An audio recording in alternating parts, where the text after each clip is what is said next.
Hello, I'm Richard Vobes, the Bald Explorer, out on another exploration, and today I'm in Shropshire and I'm here at Nesscliffe. Here it is, Nesscliffe. I'm on the trail of wild Humphrey Kynaston. Now, I've made a film about him before some time ago, so I'm not going to concentrate too much on him and his cave, but I want to see if I can find his cave on this walk. But today I'm aiming to walk around the very lovely, I think there's two main hills. Here we go, this is the Nesscliffe site, heritage site. I'm looking for Oliver's Point, an Iron Age hill fort, and then Kynaston's cave. Now, I've parked at a different side of Nesscliffe than I normally come, so I may be a bit confused, but I think I'm going up this way. Up through this little entrance, and then it is clearly marked on this signpost, so that's very handy, except that Oliver's Point's that way, Kynaston's cave is that way, and I'm in the Oaks car park. Right, let's go to Oliver's Point first and see if we can get a nice view, shall we?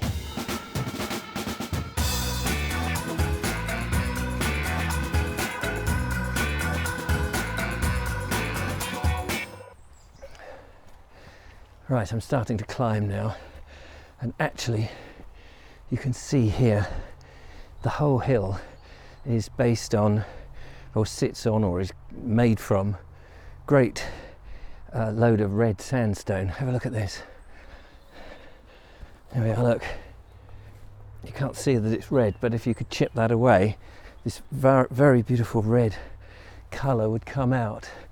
There was quarrying here, certainly in the Georgian period, and probably into the Victorian period as well, as I remember, because as I recall, you get into the quarry area, you can see where the quarrymen have put the dates into the sandstone. Let's see if we can find that. I know that's at the other end. However, let's just walk through some of this woodland. Now, I read that it's mixed woodland, although at the moment it seems to be a big plantation of pine trees. Looking for Oliver's Point, and it's believed that it was named after Oliver Cromwell. I think Shrewsbury saw a bit of English Civil War action. Shropshire. I think Shrewsbury saw some. Right, here we go. Let's have a look and see what these signs say. Public bridleway, okay. Horses come along here, and I think, apart from trying not to trip over, I think we're going up this way. I'm not 100% sure, because suddenly the signposts are not pointing like they were. I'm trying not to get lost. It's very lovely up here. A lot of cones. Here we go, look. A lot of cones. Interesting looking cone, that one. Don't know what it is. They're all there, presumably full of seeds to grow more pine trees.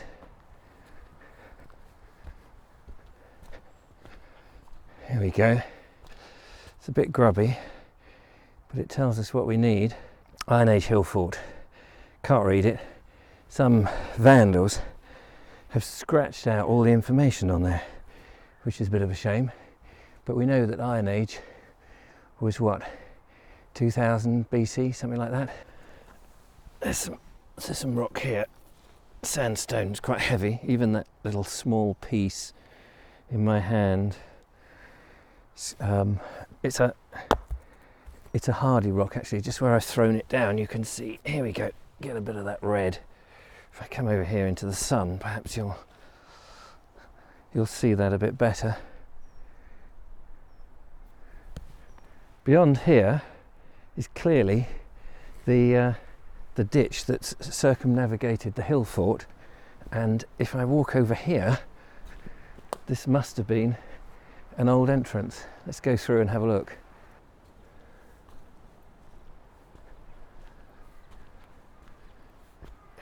You can see the plantation of these pines, which were right on the edge, and I wonder if they'd been planted actually inside the hill fort.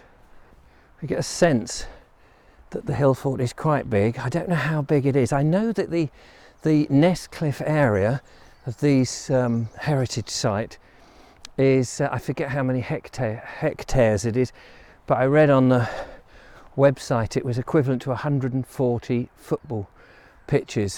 So that's quite big. You wouldn't want to have goals at one end and at the other end and try and kick the ball. You'd be quite knackered. Come up here where they've been doing some forestry work, and behind me you get a better sense of the protective wall. And I assume, I mean, all these trees wouldn't have been here back then.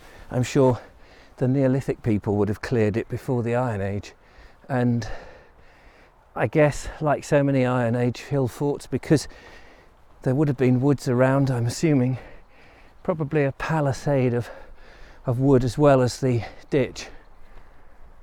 Fascinating place, definitely worth coming and having a look at.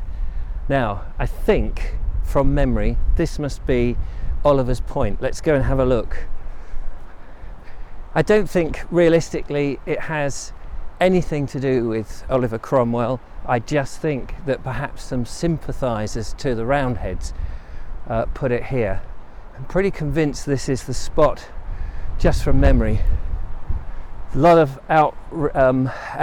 what do you call it, an outreach of exposed and quite well worn sandstone rock, and here down there a lot of people have put their initials and their names, carved their names with pride into the rock face. Let's go and stand and have a look, because you get an amazing view from here.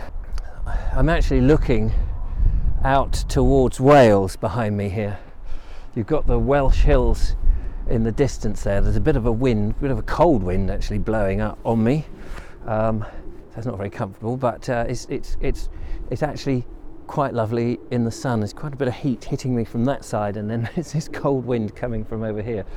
And then you've got these amazing Welsh hills right in the background beyond me.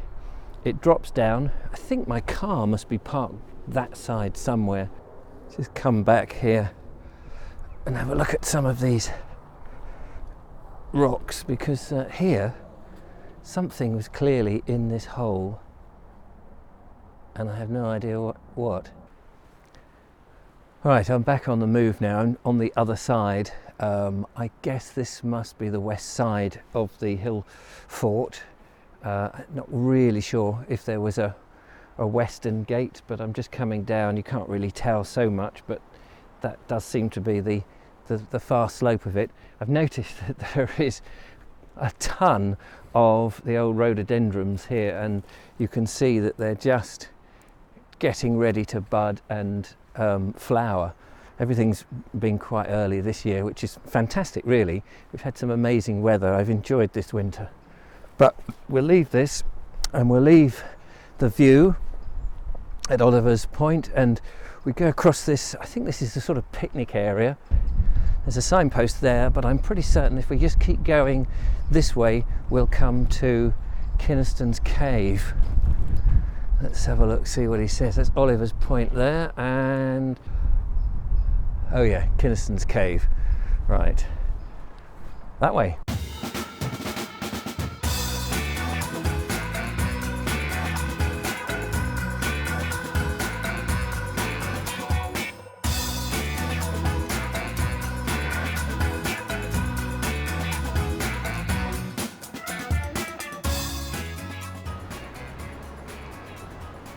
More graffiti on the trees this time.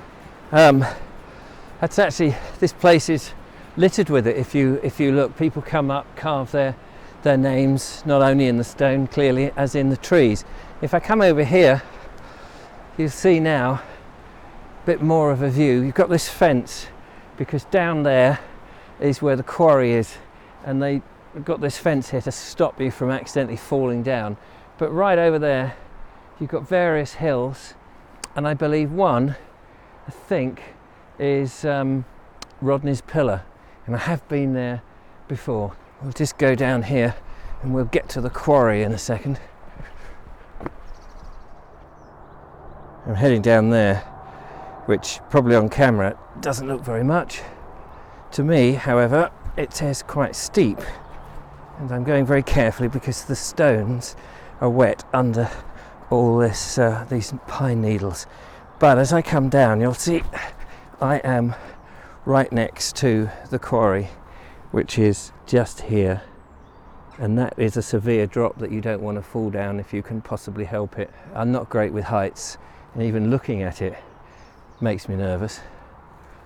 We're going to wind our way down and then find Kynaston's cave. This is the exciting part. Very exciting now. We've got these huge cliff faces here. You can see more of the red sandstone, and you can see that people of 2015, someone's bashed in their name or scraped in their name. Great big amazing sandstone. Look at this, where it's been weathered by the rain. How about that? You don't really get the sense of height, but it must be about 50 or 60 feet, going up to about 100 round this corner. Climbers come here, which is why those white marks are on the chalk marks.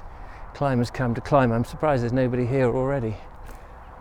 Gives you a bit of a sense. Now, you can't get up into the actual cave that Humphrey Kynaston lived in, but it is just up here above me, up there. Humphrey Kynaston was he was a well-off man, but he was accused of murder back in 1491, I think it was, and as a result of that he was outlawed. And when you were outlawed, you were basically outside of the law's protection, and so he had nowhere to go, and he decided to live in a cave, which he did, and that is the cave with his horse Beelzebub. And apparently his horse would ride up these stairs here and go up to the top. Now, I've made a video about this before in much more detail, so I'll put a link to that. I just wanted to take you to the cave as my finishing point. You can come here, quite obviously, and find out more about the highwayman, Wild Humphrey Kynaston, 16th century. In my video, my other video, I was able to get up the steps and peer into the cave. You can't do that now, clearly, but absolutely fantastic. Anyway, with the red cliffs behind me, just time to say thank you so much for watching. I hope you've enjoyed this video. Don't forget to follow, like and subscribe, and if you'd like to help me and support me, why not become a patron and check out baldexplorer.com and see how you can do that. In the meantime, have a wonderful day. Thanks for watching and goodbye. I'll see you on the next one.